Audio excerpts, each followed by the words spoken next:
김대중이 꿈꾸는 정의롭고 원칙이 살아있는 대한민국. 청취자 여러분과 함께 만들어가겠습니다.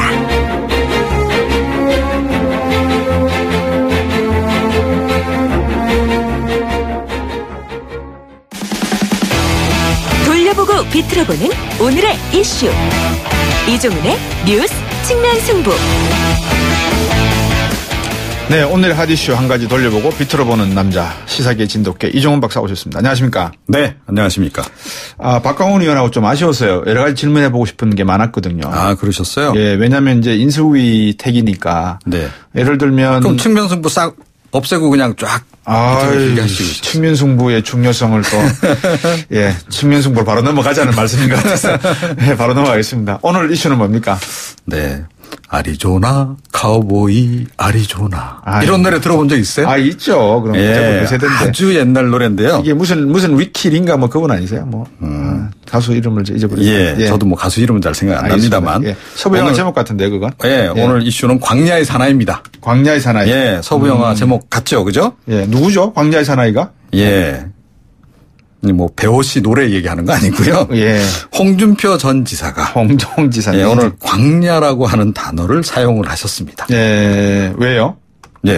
오늘 페이스북에 한 장의 사진과 함께 글을 올렸거든요. 그 한 장의 사진이요. 뭡니까?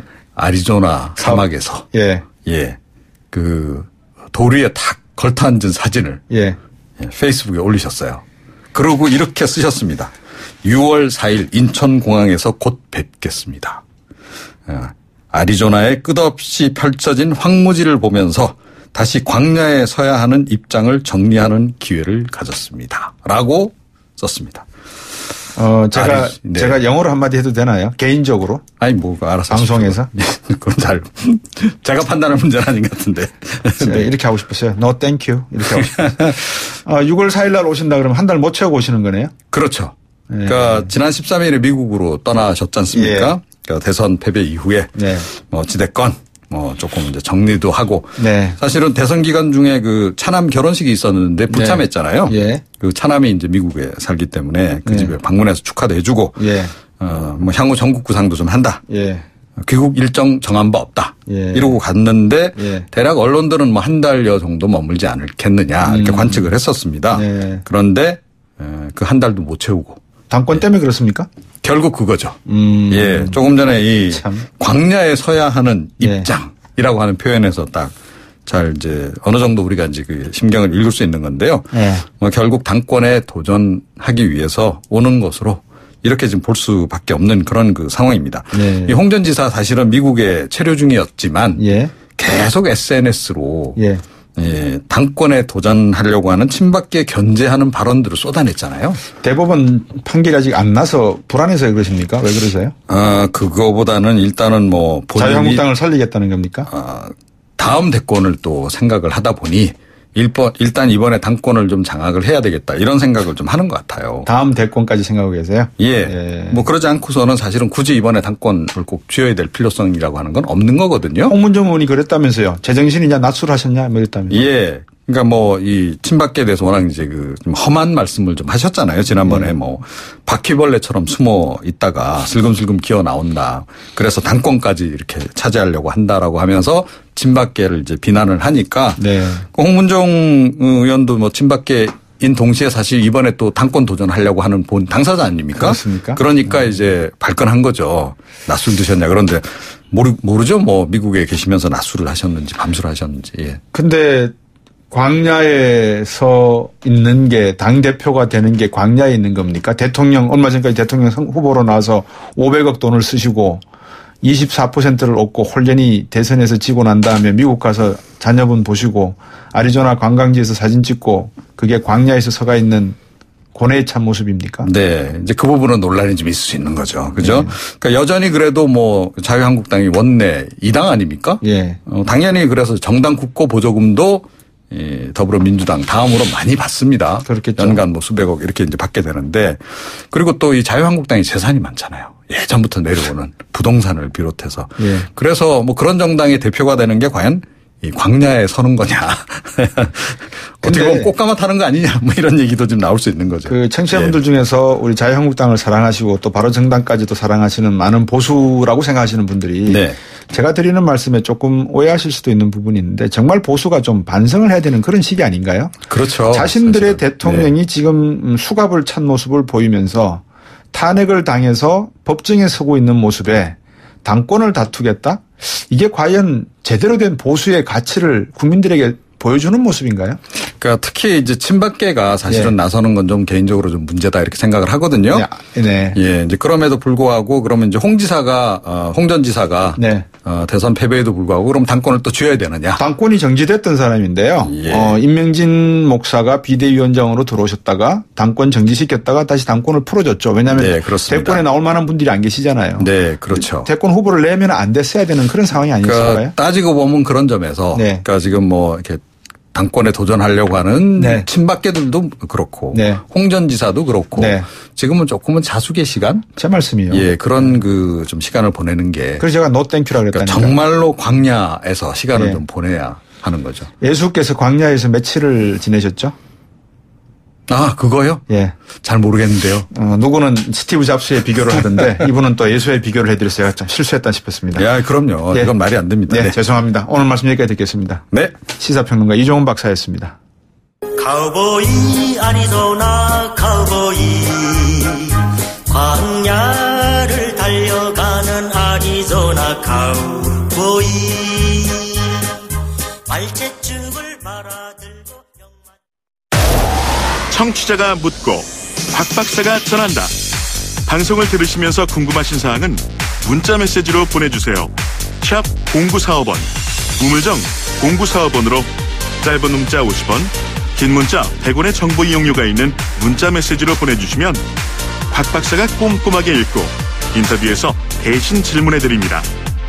오늘 들으신 인터뷰 방송은 YTN 라디오 곽수중의 뉴스 정면 승부 홈페이지나 팟캐스트 팟빵을 통해 다시 확인하실 수도 있습니다.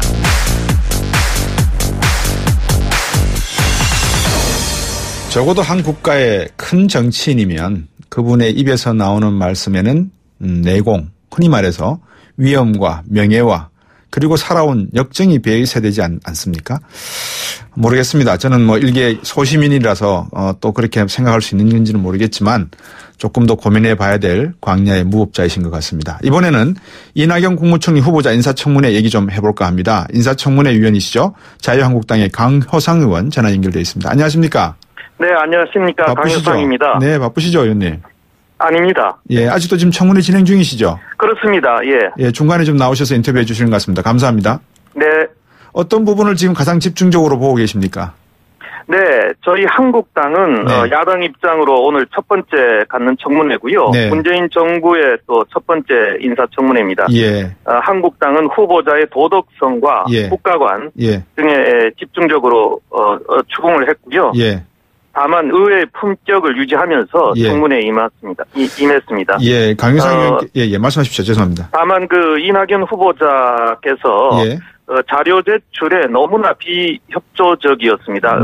저희가 이제 보이콧도 검토를 했습니다만은 그러나 또 새 정부의 첫 번째 청문회고 해서 제가 대승적으로 임했는데요. 꼭 필요한 자료를 거의 안 내셔가지고 좀 개인적으로 저는 왜 청문회에 나오셨는지 정말 이해가 안 될 정도였습니다. 그래도 저희 그 제한된 자료 속에서도 저희 청문위원들의 노력으로 후보자가 부인하거나 회피했던 사실들을 몇 가지 밝혀내는 듯 상당히 의미가 있었다고 생각합니다. 예, 강효상 의원님, 만약에 강효상 의원님이 지금까지 살아오시면서 강효상 의원님의 인생에 대해서 어떻게 표현하시겠습니까? 나름대로 멋지게 또 훌륭하게 도덕적으로 양심의 가책에 어긋나지 않게 살아온 인생이었다. 하지만 순간순간 실수는 있었을 것이다. 이렇게 말씀하시지 않겠습니까? 그렇습니다. 저도 뭐 부끄러운 점이 많고요. 다만 국무총리라는 자리는 정말 100만 공무원들의 귀감이 되는 자리 아니겠습니까? 그렇습니다. 그래서 어느 공무원보다도 정말 모범적이고 높은 도덕성을 요구하는 자리다. 저희가 이렇게 그 날카롭게 검증하는 이유는 또 자라나는 세대들이 이번 청문회를 보면서 나는 정말 이렇게 해서는 안 되겠구나. 라는 것을 그 반영 교사처럼 네. 저희가 또 교육적인 효과가 있기 때문에 네. 저희가 어렵지만 오늘 뭐 사실 문자 폭탄도 많이 받았습니다만은 그러셨다 그러더라고요. 예, 예. 그러나 그 굴하지 않고 예. 적극적으로 저희가 질문과 추궁을 했습니다. 저도 정말 그 자유한국당을 좋아하고 사랑하는 사람 중에 한 사람입니다만은 뭐 저는 네, 감사합니다. 예, 더불어민주당도 사랑하고 다 좋아합니다. 근데 네네. 자유한국당이 정말 이 아까 도덕을 말씀하셨지 않습니까? 네네. 과연 국민들 앞에 도덕적인 어떤 판단 기준을 가지고 이 총리 임명자를 인사청문회에서 검증할 수 있겠는가? 이 문제에 대해서는 좀 생각해 봐야 될 부분이 많이 있을 것 같아요. 그러나 그 문재인 정부가 이번에 5가지 위장 정립 이런 것을 먼저 공약을 했습니다. 국민들에게. 네, 그렇죠. 예, 그래서 표를 많이 받았고요. 예. 저희가 공약한 게 아닙니다. 예, 그리고 사실 저도 오늘 민주당 의원 한 분도 말씀하셨지만 네. 이렇게 인사청문회가 세게 하면 네. 그 정말 그 인재들이 정부에 들어오지 않는다. 이 네. 과거에 힐러리 국무장관도 이렇게 얘기를 했습니다. 네네. 저도 거기에 100번 동의를 합니다. 예. 그러나 예. 과거에 이미 선례가 있지 않습니까? 위장 전입 하나만으로도 그럼요. 총리에서 낙마한 사례가 있기 때문에 예. 앞으로 도덕성은 점점 더 강화되고 높아져야 된다 이렇게 생각을 합니다. 예, 자유한국당이 그렇게 말씀하셨으니까 우리 자유한국당도 꼭 그렇게 해주시길 바라고요. 계속해서 청문회점 문제를 여쭤보겠습니다. 네. 여야가 바뀌었다는 건 이제 실감하고 계실 건데 먼저 네네. 이낙연 총리 후보자의 여러 가지 의혹 나름대로 지금 해명을 했지 않습니까? 네네. 해명을 들으시면서 어떤 생각이 들었습니까? 뭐 자기의 인생을 누추하다고 표현을 하셨는데 총리까지 오르신 분이 누추한 인생을 살았을까요? 너무 과공비례하시는 거 아닙니까? 저희가 예. 그 일반 국회의원이나 예. 국가장급의 도덕성에도 사실 네. 조금 못 미치는 그런 여러 가지 그런 행태들이 나왔습니다. 뭐 네. 이런 그 청첩장을 이게 배포를 한다든지 또 예. 뭐 부인의 그 미술전을 또 국회의원 이름으로 또 뭐 홍보를 한다든지. 예. 그래서 오늘 국민의당 이태규 의원께서 위장 정립 문제를 제기해서 시인을 받았고요. 예. 또 제가 오늘 부인의 개인전의 그림 추가 그렇죠. 판매, 예. 그것도 추가로 밝혀냈습니다. 그리고 김광수 의원께서 예. 50 때 이낙연 후보가 기자 시절에 네. 전두환 전 대통령을 칭송한 기사 이런 것도 밝혔고요. 예. 여러 가지 재산 신고 문제도 그렇군요. 많이 드러났습니다. 예. 저희가 정말 오늘 아까 말씀하셨듯이 여야가 네. 바뀌었다는 게 예. 정말 현 민주당이 네. 과거 야당 시절 동안은 얼마나 정말 무차별적인 공세를 펴서 예. 정말 많은 저희 입장에서 보면 인재들 또 공직 후보자들이 낙마했지 않습니까? 심지어 자료가 늦어지면 보이콧하고 그랬습니다만은 그렇죠. 예. 그래서 그랬고요. 네. 참 이게 격세지감을 느낍니다. 예. 오늘 근데 민주당 의원님께서는 참 여러 가지 저희들의 어떤 공세에 대해서 상당히 방어를 하시거나 또 검증보다는 후보자 정책 견해를 묻는 그런 게 많았습니다. 어떻게 보면 저희 한국당하고 국민의당이 비슷한 그런 도덕성 검증을 하는 그런 같은 입장이었고 반대쪽에 민주당이 있는 그런 형국이었습니다. 예. 만약에 오늘 인사청문회를 보면서 이런 생각이 들었습니다. 늘 인사청문회 때마다 느끼는 겁니다만 학교에서 하지 말라는 거 시키는 대로 하는 사람은 바보고 정부에서 하지 말라는 거 그대로 따라서 하지 않으면 그것도 바보고 정부에서 하라는 거 따라서 하면 그거는 더 바보고 무조건 피해 다니고 도망 다니고 이리저리 눈치 보고 줄 서고 하는 사람이 결국은 사회에서 성공하는 사람이 되는 거 아닌가. 전두환 대통령 때 그렇게 칭송한 사람이 어떻게 한마디로 그로 인해서 많은 선배들에게 죄송하다. 이 한마디로 모든 게 다 변상이 될 수 있습니까? 네, 그렇습니다. 오늘 여러 번 사과를 하셨고요. 이낙연 후보께서도 개인적으로 많은 걸 느끼셨을 거고. 결국 이 이낙연 후보자를 총리로 인준을 하느냐 마느냐는 것은 역시 국민들께서 판단을 하실 거다 이렇게 봅니다. 예. 인준이야 될 것 같은데 1인지야 만인지상에 지금 정부가 이렇게 또 국정이 혼란해서야 되겠습니까마는 국무총리에 나서는 분들의 면면을 놓고 봤을 때 정말 그 일기장이 너무나 호작질이 많다는 그런 느낌을 지울 수가 없어서 제가 대신 말씀을 좀 드리는 거고요. 네네. 한국당의 이런 주장을 놓고 새 정부의 발목 잡기 이렇게 비판, 문자 폭탄도 많이 받으셨다는데 그런 비판 받을 우려가 있지 않습니까? 그러나 저희는 국민에 대한 도리라고 생각합니다. 그리고 국회 의무고요. 네. 저희가 적당히 타협해서 도덕성 검증을 소홀히 한다면 그것 또한 국민에 대한 배신이라고 생각합니다. 예, 앞으로 이제 여러 가지 장관 임명자들, 내정자들 인사청문회도 하실 건데 오늘의 경우가 하나의 중요한 그 방향타가 될 수 있겠습니다. 그런데 제가 걱정하는 것은 자료 제출에 이렇게 소극적으로 나오시면 참 앞으로 이게 또 선례가 되면 앞으로 청문회가 상당히 걱정이 되고요. 또 남은 여러 장관 후보자들께서는 또 각각의 또 문제들이 있기 때문에 아마 개별적으로 다들 결정하고 판단이 될 것으로 그렇게 생각이 됩니다. 예, 재윤경 의원이 오늘 그 자료 제출 비율이 82%라고 이야기를 했죠. 그건 전혀 사실과 다른데요. 그렇습니까? 예. 그 자료가 오긴 왔는데요. 대부분 뭐 사생활 문제로 자료가 없다, 제출하기 어렵다 이런 그야말로 껍데기 자료에 불과합니다. 그래서 그것은 정말 그 변명과 방어에 불과했고요. 정말 뭐 가족의 무슨 그 중요한 개인정보. 지금 문제되는 게 부인과 아들 아닙니까? 아들이죠.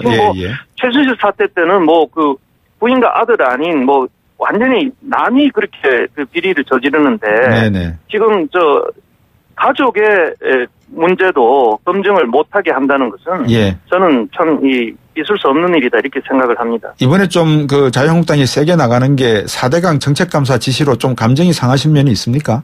전혀 그렇지 않습니다. 4대강은 그냥 그 정책 감사를 제대로 한다면 공정하게 한다면 공가가 드러날 것으로 보고요.